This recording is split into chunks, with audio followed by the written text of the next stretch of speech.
All right, so after wrapping up last week's Doodling with Purpose, I realized that when going over all of the different elements of the future tense calling, the additional parts of the sentence that tell you in the future tense, I skipped over a very teachable moment. Really, well, I mean, I mentioned in the end, but we didn't linger on it that much. And hey, since this is a teaching video series, we get to go back to that because honestly, this is a great illustration of so much we've been through.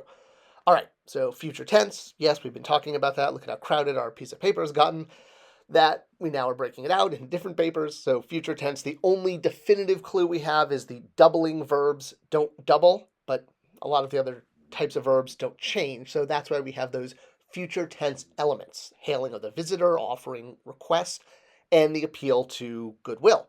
The appeal to goodwill in particular is where at the very end I mentioned that you should know that we are in the relative form because you have the doubling of consonants, which we're not in the future relative form. That's actually important too.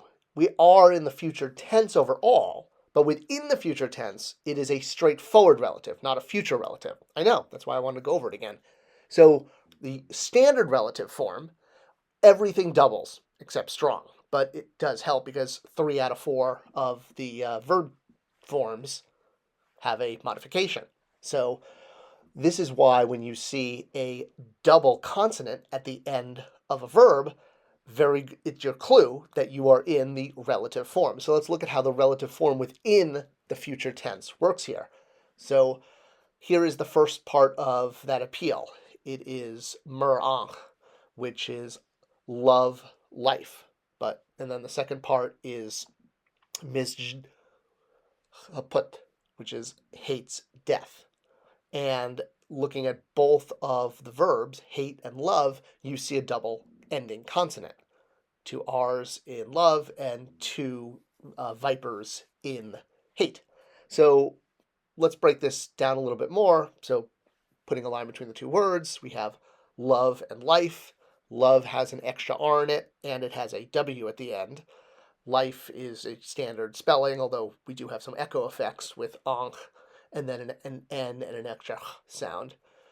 Now, normally love, we know, is just spelled M-R-R. There's still a minor echo effect, but it's not a straight doubling of a one consonant sound. Here, even when we were talking about relative form, we used mer as our example for weak verbs and what they do. They double. So that was kind of your big clue, since this was actually the verb that we used as the example. Hopefully you can recognize here mer in that relative form, which, as we said, replaces what? It also actually kind of replaces that. It's more about context and making the sentence work in English, because again, we're dealing with a language that's not English. So the relative form could be what one loves. It can also be that one loves. And I want to show you how this all plays out in the full sentence. So again, we have mer, 2 R's, and then W, because we don't need to add extra, the echo effect, and then ach, again, has an echo effect at the end. We've been over that a lot in the vocabulary section of this class. And that S, remember, equals plural. So we have S for making love, loves, and we have the echo effect in both words, eliminating the extra glyphs. All right, so let's look at the second part of the sentence, hate, death. So hate, again, it has the double consonant, and then it has an S at the end, or a W, indicating it's plural. So from hate to hates. So we have mis, zh, w. And because of the double consonant, we've got that echo effect. You don't need to pronounce it. Now, again, going back to those relative form verbs, everything but the strong verb doubles. So you recognize if there's a double consonant at the end, and yes, the end also is before the S. See how that works as well. So you have to ignore the S when looking for the end. So the whole sentence then becomes mushwa chaput. What one hates, or that one hates, death. Chaput meaning death. I think that's such a great word for death. You're chaput, you're chaput. All right. So looking at the total example of the offering request where we use the you dependent pronoun, meaning a plural, it's because we've pluralized the whole sentence that the that who hate death then becomes those who hate death, those who love life. So the pluralization of The pronoun then changes how it either who loves life, that loves life, those who love life.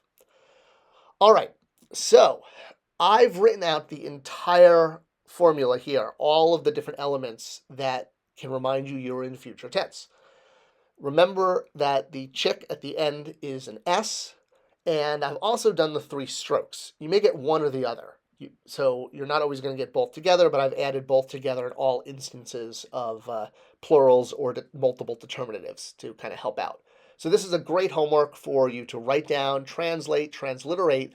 I've changed a few things from the standard formula just to help with vocabulary, but otherwise you should be well equipped to translate this one.